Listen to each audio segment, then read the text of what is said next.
Você acredita que é possível começar do zero ou recomeçar a sua vida, seja ela profissional ou pessoal? Pois bem, para nossa reflexão, eu vou te contar uma história.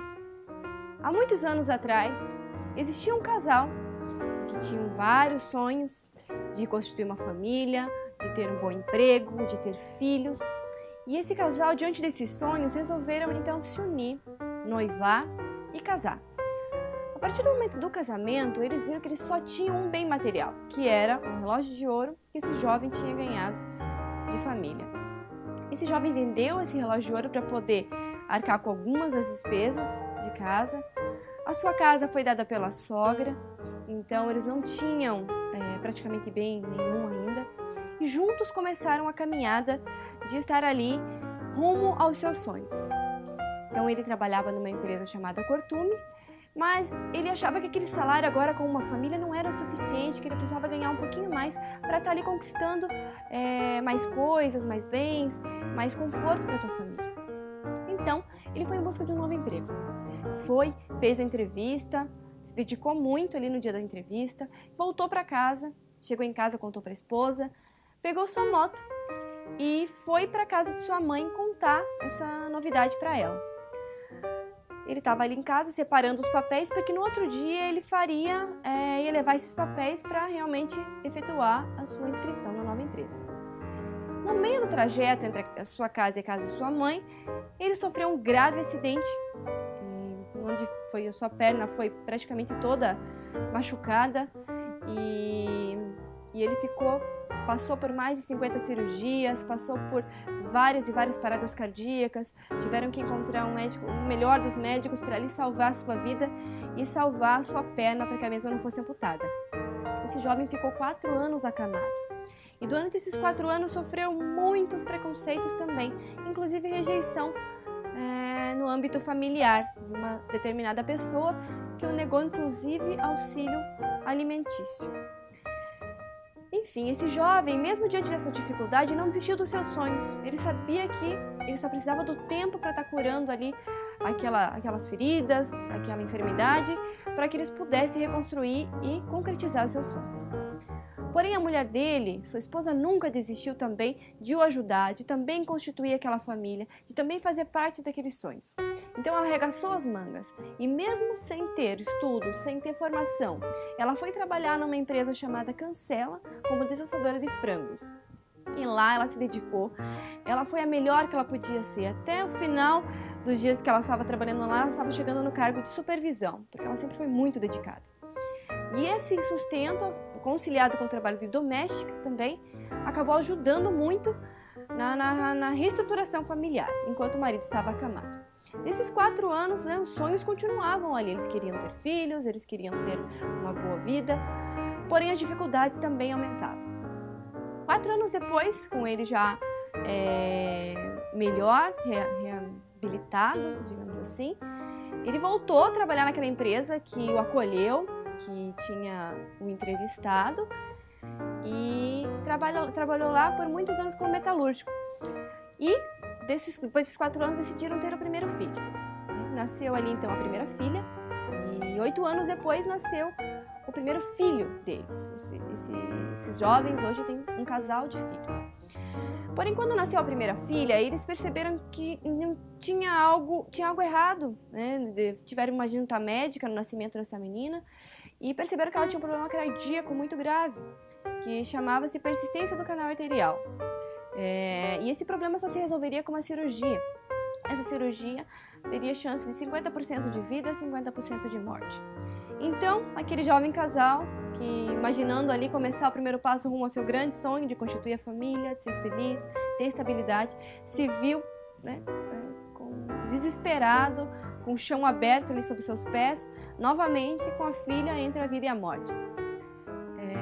Depois de algum tempo, essa menina conviveu com o problema cardíaco e aos 14 anos eles fizeram a cirurgia cardíaca nela.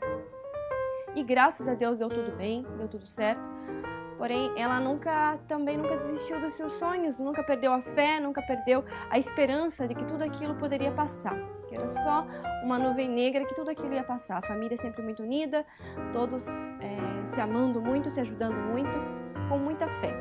E esse pai trabalhava na empresa metalúrgica por muitos e muitos anos. A menina já estava com 14 anos e depois dessa cirurgia totalmente reabilitada, essa menina estudava muito, se dedicava muito. O pai disse: filha, por que você não faz o processo seletivo que está tendo aqui nessa empresa que eu trabalho? Porque você pode trabalhar como menor aprendiz, você pode ter ali seu primeiro emprego, guardar teu dinheirinho para o teu futuro. E essa menina então pensou: poxa vida, é a minha chance, né, de começar a minha carreira. E foi começar a fazer o curso de mecânica geral industrial no Senai e na Bosch. Então lá ela fazia Senai de manhã e Bosch, Escola Técnica de Engenharia na Bosch, à tarde, e estudava à noite. E por assim foi por mais de 3 anos até que ela se formou nesse curso técnico. Depois ela foi fazer faculdade de engenharia de produção, porque ela amava muito esse mundo da mecânica, esse mundo da engenharia, e continuou nessa grande empresa metalúrgica chamada Robert Bosch. Foi a casa de seu pai e hoje era a casa dela.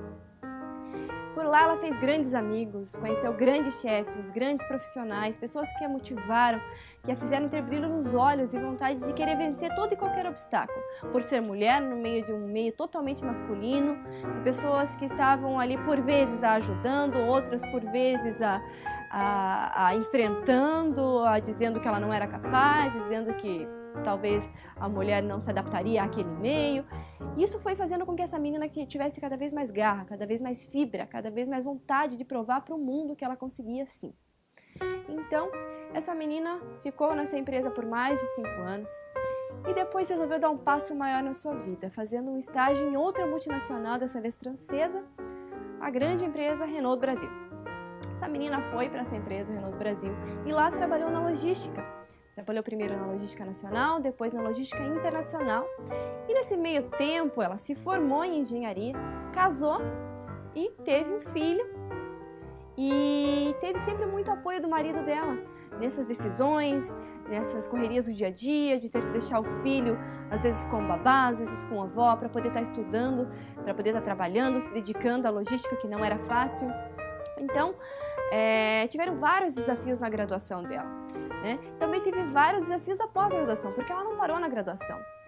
Devido à correria do dia a dia, das necessidades ali da empresa onde ela trabalhava, ela foi fazer o curso de idiomas e francês, foi fazer o curso de inglês, melhorar o seu inglês, o seu espanhol, e também foi fazer MBA em gestão de projetos, para poder estar atuando na área de projetos, que era o que ela mais gostava.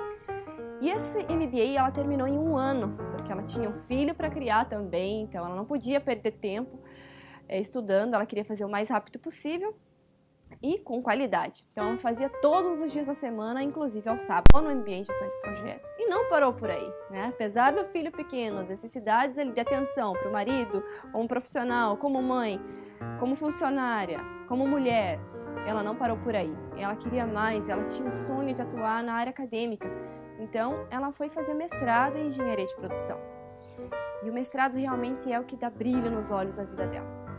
Também, aliado ao mestrado e aos desafios, às correrias do dia a dia, ela saiu da empresa Renault do Brasil e resolveu empreender. Resolveu criar e abrir uma clínica odontológica em parceria com 2 advogados e uma dentista, para atender um bairro pobre, para dar mais condições de pagamento, condições melhores para aquelas pessoas que passavam por tantas necessidades naquele bairro.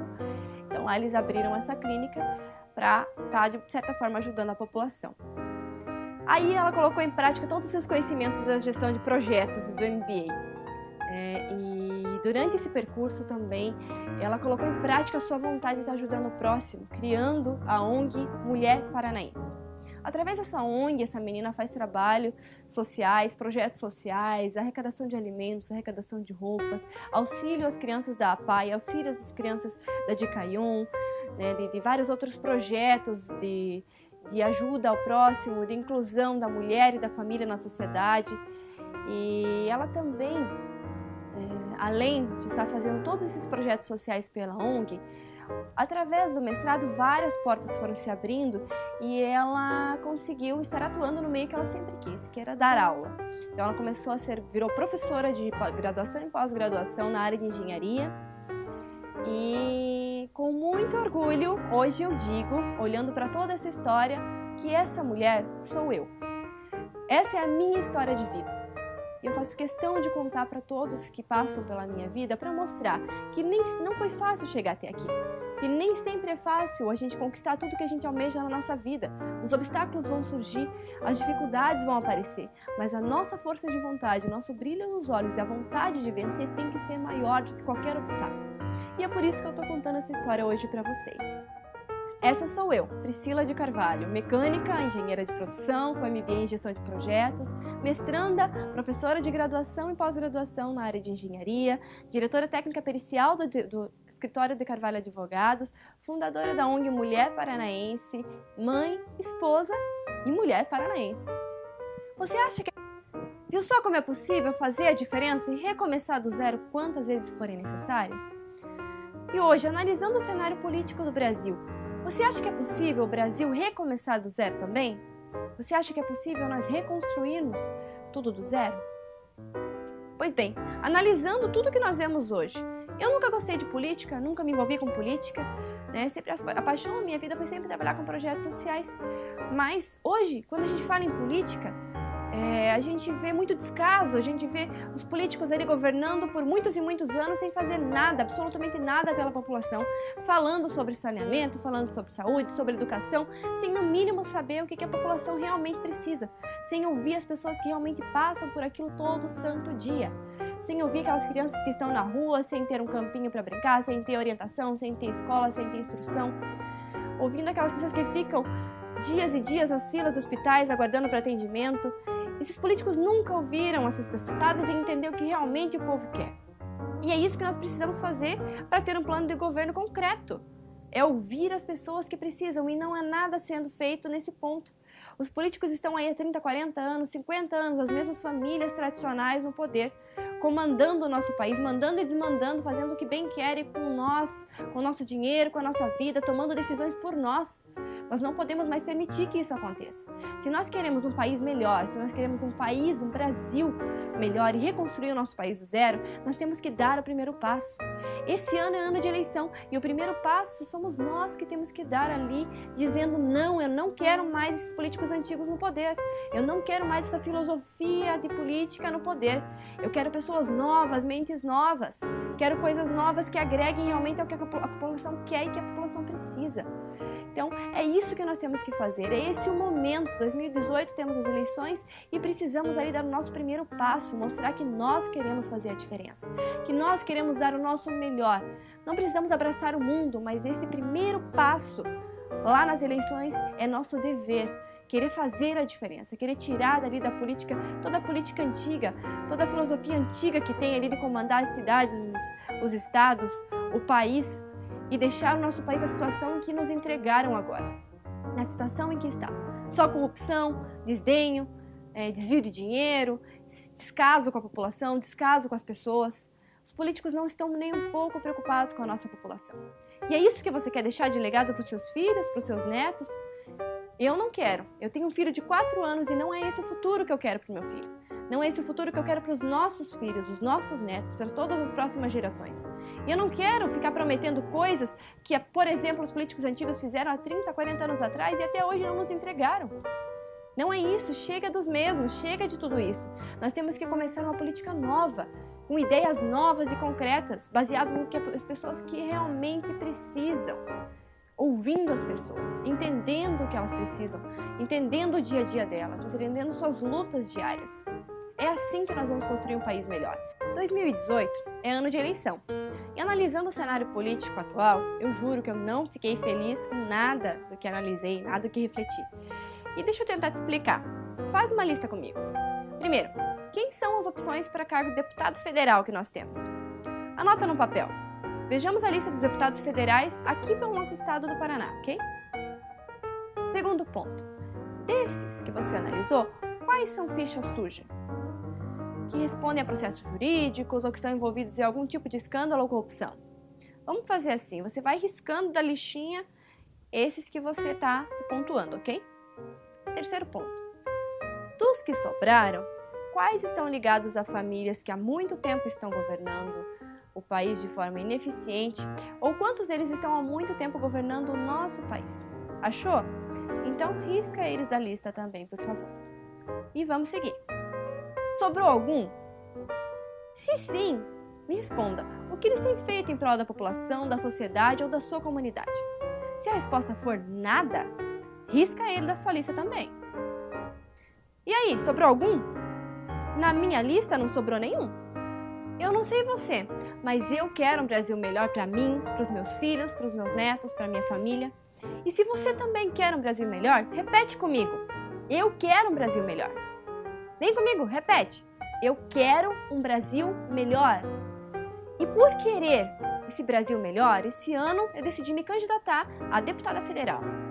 Para que juntos nós possamos construir um plano de governo baseado no que as pessoas realmente precisam, nas necessidades reais da população, e para que a gente possa caminhar juntos em prol de um Brasil melhor, recomeçar do zero toda essa bagunça que nos entregaram. Todo esse país que nos entregaram hoje é possível mudar, é possível recomeçar. E nós juntos podemos sim. Então agora é a hora da mudança, agora é a hora de acreditar que a gente pode juntos fazer a diferença. Por isso, no dia 7 de outubro, vote 255, Priscila de Carvalho para deputada federal. E juntos vamos reconstruir o nosso Brasil.